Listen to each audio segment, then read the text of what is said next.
Good afternoon everyone. Book keeping and accountancy में हमने अब तक जितना भी कोर्स किया है आप उसका रिवीजन करते रहिए। आप उसकी लर्निंग की वीडियोस बनाइए, मुझे सेंड कीजिए और जितने भी आप सवाल कर चुके हैं उनके भी पिक्स आप मुझे ज़रूर भेजिए। मुझे क्लियर रहेगा कि आप लोग सवाल कर रहे हैं, आप लोगों की पढ़ाई अच्छे से चल रही है। तो आइए अब हम आगे देखते हैं। हम जितना कोर्स कर चुके हैं उसका आपको अपडेट रखना है कि जितना आपने किया है उतना सब आपके रजिस्टर में भी मेंटेन है, पूरा लिखा हुआ है। जितने भी सवाल किए हैं उन सभी सवालों को भी आप देखते रहिए। अगर उसमें किसी तरह की कोई प्रॉब्लम आती है तो आप मुझसे शेयर कीजिए। जो हमने सब डिवीज़न या सबसाइडरी बुक्स जो चैप्टर 5 देखा है उसमें हमने बुक्स देखी है। बुक्स में purchase book, sales book, purchase return, sales return और कैश बुक। कैश बुक अभी हमारा कंटिन्यू है। सिंपल कैश बुक हम कर चुके हैं। सिंपल कैश बुक में जो साधारण रोकड़ बही होती है उसमें कैश ट्रांजैक्शंस का ही लेखा किया जाता है। जितनी भी कैश रिसीव्ड हुई है वह डेबिट साइड में और जितना भी हम पेमेंट कर रहे हैं उसे क्रेडिट साइड में लिखना है या उसकी पोस्टिंग करनी होती है। सिंपल कैश बुक के सवाल बहुत इजी थे जो आप कर चुके हैं। उसके बाद आती है double column cash book. Double column मतलब एक डिस्काउंट का कॉलम उसमें और बढ़ जाता है और इस तरह से जो डिस्काउंट वाली या रोकड़ के साथ में जो डिस्काउंट के कॉलम वाली बही होती है या बुक होती है वो डबल कॉलम कैश बुक कहलाती है। तो उसके भी हम सवाल कर चुके हैं, मैंने आपको सवाल समझाए भी हैं और उसके सिर्फ 2 या 3 सवाल थे जो आप कर चुके हैं। इसके बाद जो 3 कॉलम कैश बुक है वो भी हमने स्टार्ट कर दी थी। 3 कॉलम कैश बुक का हमने मीनिंग देखा था। Rules of for recording transaction in triple column cash book, जो इसके नियम थे वो देखे थे। On receipt of cash cheque etcetera and on payment of cash cheque etcetera. इसका इंडिविजुअल एक एक पॉइंट भी हम देख चुके हैं। इसके बाद जो मेन पॉइंट हमने देखा था जो सबसे महत्वपूर्ण है वो था कॉन्ट्रा एंट्री। कॉन्ट्रा एंट्री का ये सबसे शॉर्ट नोट के रूप में इम्पोर्टेंट क्वेश्चन बनता है थ्योरी के लिए। जब हम बैंक से अमाउंट रिसीव करते हैं या बैंक में हम डिपॉजिट करते हैं, दोनों ही कंडीशन में बैंक का हमारा जो अकाउंट होता है वो भी प्रभावित होता है और हमारे यहाँ की कैश बुक भी प्रभावित होती है। तो यही एक जो नया पॉइंट है इस 3 कॉलम कैश बुक में, उसकी एंट्री हमें दिखाना जरूरी होती है। जो 3 कॉलम कैश बुक के कॉलम होते हैं उन कॉलम के अकॉर्डिंग ही यहाँ पर एक बैंक का कॉलम इसमें और बढ़ जाता है। 3 कॉलम कैश बुक में जैसे हमारी डबल कॉलम कैश बुक थी वैसे ही एक कॉलम और बढ़ के और डिस्काउंट का कॉलम एक नया जो आया है डबल कॉलम कैश बुक में, उसके साथ एक बैंक का कॉलम भी आ जाता है। तो जो बैंक का कॉलम होगा उसमें हम वह अमाउंट लिखते हैं जो कि हमने बैंक के साथ ट्रांजैक्शन किया है। तो जो 3 कॉलम कैश बुक होती है उसमें डबल कॉलम कैश बुक के अलावा एक कॉलम और बढ़ेगा जो कि बैंक का कॉलम होता है। जो बैंक का कॉलम हमने नया इसमें 3 कॉलम कैश बुक में ऐड किया है उसमें हम सारे चेक्स जो हमें रिसीव्ड हुए हैं, जो हम पेमेंट कर रहे हैं, जो हमने बैंक के थ्रू ट्रांजैक्शन किया है मतलब पेमेंट किया है या बैंक से हमने पैसा लिया है, तो किसी भी तरह से जब हम बैंक के साथ में किए गए ट्रांजैक्शंस को 3 कॉलम कैश बुक में इंटर्ड करते हैं तो वह 3 कॉलम कैश बुक बनाना कहलाता है जिसमें कि बैंक का कॉलम शामिल होता है। तो इस प्रकार से जब हम मेन जो हमारी एक कॉन्ट्रा एंट्री है उसे भी हम इसी में दर्ज करते हैं 3 कॉलम कैश बुक में। यह एंट्री कब की जाती है? जब हमने बैंक के साथ में पैसा लिया है और हमारे यहाँ की कैश भी उससे प्रभावित हुई है। अर्थात हमने बैंक से यदि पैसा निकाला है तो हमारे पास कैश के रूप में नगद आया है और यदि हमने बैंक में पैसा जमा किया है तो हमारे यहाँ का कैश कम हुआ है और बैंक का हमारा अकाउंट का बैलेंस बढ़ा है। इस तरह से कॉन्ट्रा एंट्री तब की जाती है जब हमने बैंक में या तो पैसा जमा किया है या बैंक से पैसा निकाला है। दोनों ही कंडीशन में जब हम कॉन्ट्रा एंट्री करते हैं तो कॉन्ट्रा एंट्री को जब हम हमारी 3 कॉलम कैश बुक में लिखेंगे तो उसे बड़े कैपिटल C अक्षर के द्वारा दर्शाया जाता है। ये कल हम देख चुके हैं और इसमें जो हम लिखते हैं तो C जो लिखेंगे वो इस तरह से बड़ा कैपिटल अक्षर के रूप में लिखा जाता है। ये शो करता है कि हमने इस एंट्री को कॉन्ट्रा एंट्री के रूप में किया है। कॉन्ट्रा एंट्री जब की जाती है उसके 3 मुख्य रीजन होते हैं। तो जो following cases 3 contra entry are usually made when cash is deposited into bank, when cheque और draft received from customers are deposited into bank after some days, and when cash is withdrawn from bank for office use. ये जो reasons होते हैं इनके कारण ही हमें Contra entry की आवश्यकता पड़ती है। इसके बैलेंसिंग के रूप में balancing of triple column cash book, the procedure of balancing of triple column cash book is the same as in mention for the 2 column cash book। जिस तरह हम 2 खानों वाली रोकड़ बही डबल कॉलम कैश बुक बनाते हैं उसमें जिस तरह हम बैलेंसिंग करते हैं उसी तरह यहाँ पर 3 कॉलम कैश बुक में भी बैलेंसिंग की जाती है। जैसा अभी तक हम बैलेंस निकालते आए हैं, डेबिट साइड का टोटल क्रेडिट साइड के टोटल को माइनस करते हैं और उससे बचे हुए जो शेष होते हैं बैलेंस होते हैं वह हमारा बैलेंस कहलाता है। और उसे ही हम बैलेंस को जब नीचे ले जाते हैं तो कैरिड डाउन, और जब हम उसे लेकर आए आगे तो उसे ब्रॉट डाउन लिखा जाता है। कैश बुक का बैलेंस जनरली हमारा क्लोजिंग बैलेंस क्रेडिट होगा और ओपनिंग बैलेंस डेबिट होता है। बैंक का कॉलम जो होगा उसका बैलेंस हम देखेंगे कि यदि हमारे पास बैंक में पैसा जमा है तो वो हमारा डेबिट बैलेंस माना जाएगा, और यदि बैंक से हमने एक्स्ट्रा अमाउंट निकाल ली है जितना कि हमारे पास पैसा जमा नहीं था तो वो कहलाता है बैंक का ओवरड्राफ्ट। उस कंडीशन में हमारे ओवरड्राफ्ट का बैलेंस कहलाता है क्रेडिट बैलेंस। तो आप लोगों को ये ध्यान रखना है कि जब हमारा कैश बुक का बैंक कॉलम का बैलेंस क्रेडिट बैलेंस होगा तो मतलब होगा कि हमने ओवरड्राफ्ट कर रखा है, मतलब हमारा बैंक का बैलेंस ओवरड्राफ्ट पर चल रहा है।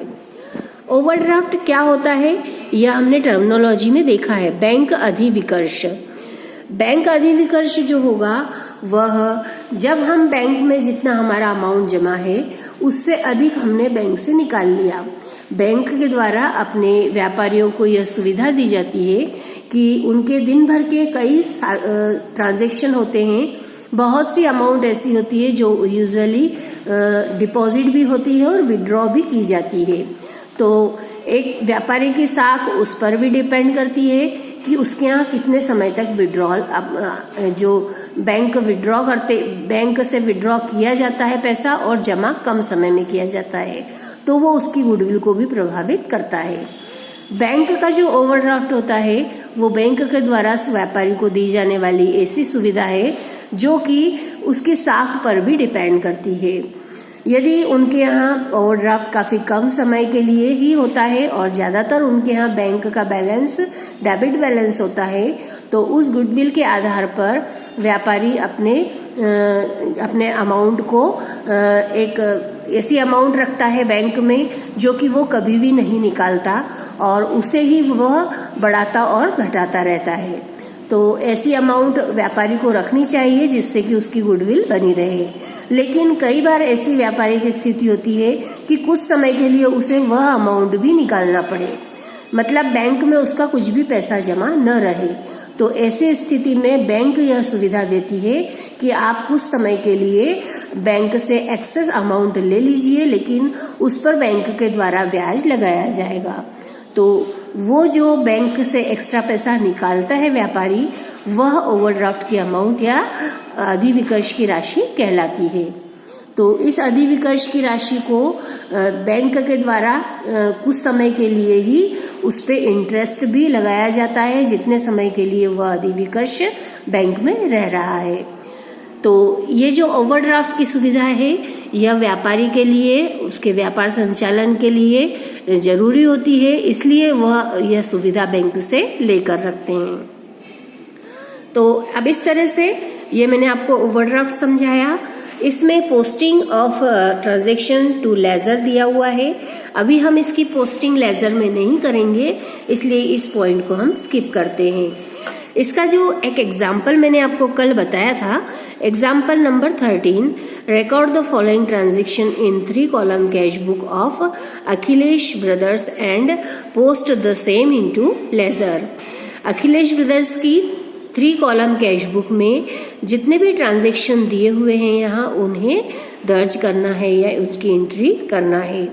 यह 3 column cash book Mrs Akhilesh brothers की प्रिपेयर करना है। द फॉलोइंग ट्रांजेक्शंस आर, नीचे जो फॉलोइंग ट्रांजेक्शंस दिए हैं उनके अकॉर्डिंग 2017 की सारी एंट्रीज है। ये डेट यहाँ पे दी हुई है, जो भी ट्रांजेक्शन किया है जिस डेट पर, उस डेट के ट्रांजेक्शन की डेट उसके सामने लिखी है।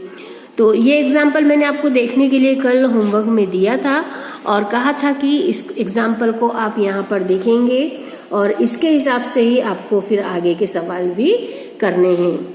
तो ये एग्जाम्पल आपने देख लिया होगा। अब इस एग्जाम्पल को मैं फिर रिपीट न करते हुए एक सवाल करवा रही हूँ, जो कि इसका फर्स्ट नंबर का सम है। पीछे के जो जितने भी सम दिए हुए हैं जो अनसॉल्व्ड हैं, उसमें फर्स्ट सम एक मैं करवाती हूँ, उसके बाद आप लोगों को ये सम करना है। तो हम पीछे के सम देखते हैं। 3 कॉलम कैश बुक का फर्स्ट सम जो अनसॉल्व्ड है, जो बुक में आपके दिया होगा। क्वेश्चन नंबर है 28, यहाँ ट्रिपल कॉलम कैश बुक। इसे 3 कॉलम कैश बुक भी कहा जा सकता है। हिंदी में इसे त्रिस्तंभीय रोकड़ बही कहते हैं। Prepare triple columnar cash book from the following transactions: 2017 March 1st, balance of cash 5000 and bank overdraft 7000। ये दोनों का ही बैलेंस हमें दिया हुआ है। जो बैलेंस कैश का बैलेंस होगा वो कैश के कॉलम में लिखा जाएगा और बैंक ओवरड्राफ्ट जो दिया हुआ है ये बैंक के कॉलम में इसकी एंट्री की जाएगी। जो कैश का बैलेंस है ये डेबिट बैलेंस होगा, क्योंकि यहाँ पे हमें क्लियर नहीं दिया है कि यह डेबिट बैलेंस है या क्रेडिट। तो जब ऐसा न दिया हो तो हमेशा कैश बुक का बैलेंस डेबिट बैलेंस माना जाता है। इसी आधार पर कैश का बैलेंस डेबिट बैलेंस है, यह मान करके इसकी एंट्री हम डेबिट साइड में, जो कि रिसिप्ट साइड है, उसमें हम कर देते हैं। और जो बैंक ओवरड्राफ्ट है यह क्लियरली दिया हुआ है कि बैंक ओवरड्राफ्ट, यहाँ पर क्रेडिट बैलेंस भी दिया जा सकता है। तो दोनों ही कंडीशन में ओवरड्राफ्ट होगा जो कि 7000 है। इसे हम क्रेडिट साइड में लिखेंगे बैंक के कॉलम में, और लिखेंगे बाय बैलेंस, और डेबिट साइड में लिखेंगे टू बैलेंस। तो इसे हम देख, ये हमने किया है क्वेश्चन नंबर 26। 26 क्वेश्चन नंबर में हमने triple column cash book of Messrs, यहाँ पे जो मैसर्स होगा, जो व्यापारी होगा, उसका नाम लिखा जाता है और इसके 2 पक्ष होंगे, debit side, receipt side and credit side, जो कि पेमेंट साइड कहलाती है। दोनों ही पक्षों में जब हम एंट्री करेंगे तो दोनों तरफ की जो कॉलम होंगे वो पहला कॉलम डेट का रहेगा, सेकंड पर्टिकुलर का, थर्ड वाउचर नंबर का, फिर LF एंड डिस्काउंट, फिर कैश अमाउंट का और बैंक अमाउंट का। इसी तरह ये डेबिट साइड के जो कॉलम्स हैं ऐसे ही कॉलम क्रेडिट साइड में भी बनेंगे, जो कि पहला डेट का कॉलम होगा, सेकंड पर्टिकुलर का, फिर voucher number, LF discount, amount cash का और अमाउंट बैंक का। अब सबसे पहले हमें बैलेंस लिखना है। तो जो कैश का बैलेंस है वो लिखेंगे, डेट है 2017 March 1st, to balance BT brought down, क्योंकि हम इसे लेकर आए हैं। जब हम बैलेंस लेकर आते हैं तो ब्रॉट डाउन लिखते हैं। अमाउंट आएगी 5000, यह कैश का बैलेंस है, इसलिए कैश अमाउंट के कॉलम में से लिखा जाता है। इसी तरह जब बैंक का बैलेंस हमें लिखना है तो वही डेट है 2017 मार्च 1। क्रेडिट साइड का बैलेंस है क्योंकि यह ओवरड्राफ्ट है, ओवरड्राफ्ट का बैलेंस क्रेडिट बैलेंस होगा। बाय बैलेंस BD मतलब हम लेकर आए आगे 7,000 रुपीज, जो कि हमारा ओवरड्राफ्ट की अमाउंट हमें सवाल में दी हुई है। तो इस तरह जो ओवरड्राफ्ट होगा उसका बैलेंस क्रेडिट साइड में आएगा, और जो हमारा बैलेंस अगर डेबिट बैलेंस माना जाएगा या होगा बैंक का तो उसे हम डेबिट साइड में लिखते हैं। तो नेक्स्ट ट्रांजैक्शन को हम देखते हैं। नेक्स्ट ट्रांजैक्शन है मार्च 2। मार्च 2 मार्च को हमारे पास रिसीव्ड हुए हैं, रिसीव्ड फ्रॉम राम, राम से रिसीव्ड हुए 990 मतलब 990 रुपए प्राप्त हुए। And discount allowed to him, और उन्हें डिस्काउंट दिया गया है 10 रुपए, 10 रुपीज। तो रिसीव्ड हुआ है इसलिए हम रिसिप्ट साइड में लिखेंगे, डेबिट साइड में लिखा जाएगा। मार्च 2 को राम के नाम से लिखा जाएगा क्योंकि टू राम, राम से हमें प्राप्त हुआ है। टू राम्स अकाउंट लिखेंगे, 990 रुपए लिखेंगे कैश अमाउंट वाले कॉलम में, और 10 रुपए 10 रुपीज लिखेंगे डिस्काउंट के कॉलम में।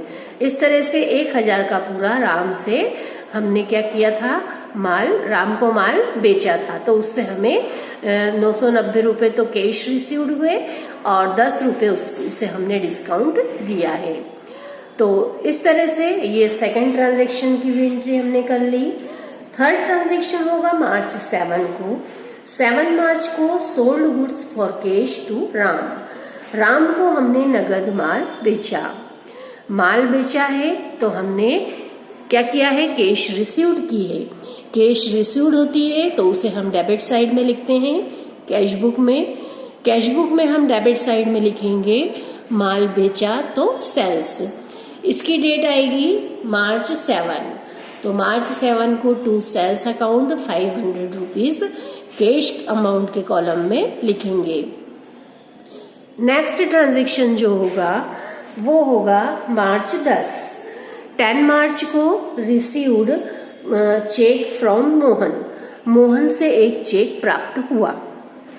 डिस्काउंट अलाउड टू हिम ₹30, उन्हें हमने 30 रुपए डिस्काउंट के दिए। तो ये जो 10 मार्च की एंट्री है, 10 मार्च की एंट्री में हम लिखेंगे मोहन्स अकाउंट, मतलब टू मोहन्स अकाउंट।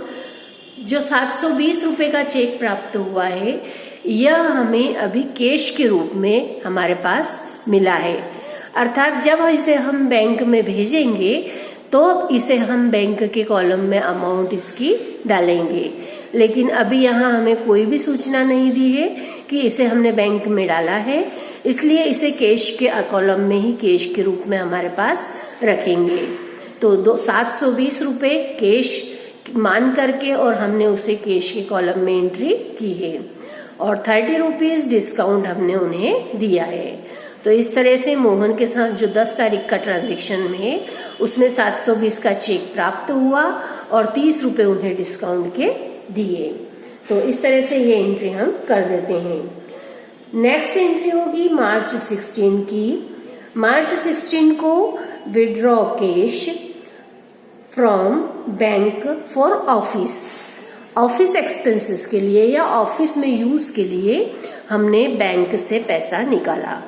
अब यहाँ पर इस एंट्री को आप विशेष रूप से ध्यान से देखेंगे क्योंकि ये एंट्री जो है ये बैंक के साथ हमने ऐसा ट्रांजैक्शन किया है जिसमें हमारा जो कैश है वो भी प्रभावित हो रही है और बैंक के कॉलम में जो हमारी अमाउंट बैंक से हमने निकाली है वो वहाँ से कम होगी। 7,000 का पहले ही ओवरड्राफ्ट चल रहा है और 1,000 रुपये हमने और बैंक से निकाल लिए। तो पहले इसकी हम एंट्री देखते हैं। जब हम बैंक से पैसा निकालते हैं तो हमारे पास कैश आया, कैश रिसीव्ड हुआ है, इसलिए हम 16 मार्च की एंट्री रिसीव्ड साइड में लिखेंगे टू बैंक, बैंक से हमें पैसा मिला और कैश मिला है इसलिए कैश के कॉलम में हम यहाँ पर 1000 की एंट्री करेंगे। इस एंट्री को हम सी कैपिटल अक्षर के द्वारा दर्शाएंगे। हम सिर्फ सी भी लिख सकते हैं और उसको इंडिकेट करने के लिए कि ये स्पेशल एक हमारा ट्रांजैक्शन है, इसलिए उसे सर्कल में भी दिखा दिया जाता है ताकि यह बिल्कुल क्लियर रहे कि हमारी कॉन्ट्रा एंट्री हमने कितनी की है। तो इसे हमने सर्कल में भी दिखाया है और सी कैपिटल अक्षर भी लिख करके और बताया है। तो 1000 रुपये कैश हमारे पास आया 16 मार्च को। इसी तरह ये बैंक से आया है, तो बैंक की अमाउंट भी हमारी क्या होगी, इधर कम होगी। बैंक की अमाउंट कम होगी मतलब बैंक से हमने पैसा लिया है, तो बैंक के हमारा जो अकाउंट है बैंक में, उसमें हमारा पैसा ड्यू हो जाएगा कि हमने बैंक से पैसा लिया। तो इस तरह से बैंक के कॉलम में हम 1000 की एंट्री करेंगे 16 मार्च को, जो कि क्रेडिट साइड में होगा। इसमें हमने ऑफिस एक्सपेंसेस के लिए लिया है। जो भी रीजन से हम लेते हैं हम उसका नाम डाल देते हैं, और यदि कुछ भी नहीं दिया हो, सिर्फ कैश निकाला होता है, तो बाय कैश भी लिख सकते हैं। इसे हम कैपिटल सी के द्वारा दर्शा देते हैं और उसे भी सर्कल में लिख दिया जाता है। तो इस तरह से दोनों ही तरफ जब हम इसकी एंट्री कर देते हैं तो ये कॉन्ट्रा एंट्री कंप्लीट मानी जाती है। बैंक से पैसा निकाला तो कॉन्ट्रा एंट्री निश्चित रूप से हमें दोनों पक्षों को प्रभावित करते हुए करनी है। तो ये एंट्री आप लोगों को क्लियर हो गई होगी। इसकी एंट्री को आप विशेष रूप से ध्यान रखेंगे। अब इस सवाल में यहाँ तक ही एंट्रियां की गई है, मतलब इतने ही ट्रांजैक्शन हैं। इसके बाद अब निकालना रहेगा हमें बैलेंस। बैलेंस निकाल का प्रोसीजर निकालने का वही है जो हमने अब तक कैश में बैलेंस निकाला है। इसके डेबिट साइड का अमाउंट का टोटल पूरा कर दिया जाएगा। एक कॉलम का पहले हम कैश का अमाउंट का कॉलम का टोटल करेंगे, जिसमें 5000 है, 990 है, 500 है, 720 है और 1000 है। इन सब का जब हम टोटल करेंगे तो इसका टोटल आएगा 8210। ये हमारे डेबिट साइड का कैश अमाउंट का कॉलम का टोटल होगा। इसको हम टोटल के यहाँ लिख देंगे, टोटल वाले कॉलम में, और उसे लाइन खींच करके और उस टोटल को हम इधर भी लिखेंगे, क्योंकि इधर हमने कैश विड्रॉ कहीं भी नहीं किया है। जितना भी ट्रांजैक्शन हमने किया है वो हमने बैंक में ही किया है। यदि यहाँ पे कोई हमने कैश निकाला होता तो वह अमाउंट इस टोटल में से माइनस होती, लेकिन यहाँ कुछ नहीं है, इसलिए इसे भी टोटल में हम यहाँ दोनों तरफ एक जैसा टोटल लिख देंगे। अब यही हमारा निकलेगा बैलेंस, जो कि क्लोजिंग बैलेंस कहलाएगा।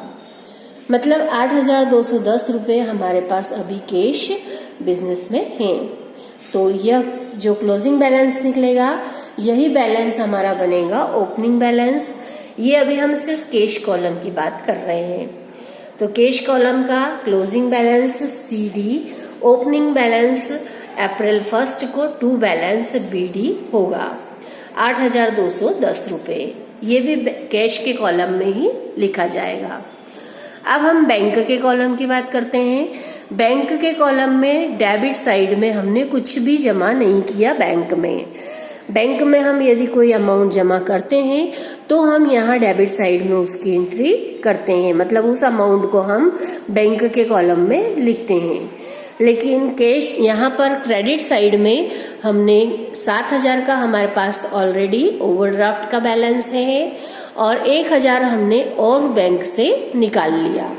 तो इस तरह से टोटल जो है वो 8000 का टोटल हमारे बैंक के कॉलम का हुआ है। बैंक के कॉलम का जो 8000 है, ये 8000 हम टोटल की लाइन में लिख देंगे।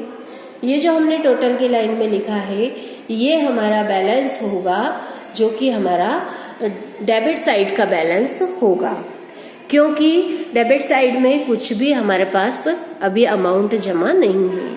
इसलिए डेबिट साइड में ये बैलेंस कहलाएगा 31 मार्च को टू बैलेंस CD, और इसे लिखा जाएगा बैंक के कॉलम में, और फिर इसका टोटल भी 8000 रुपये नीचे लगा दिया जाएगा।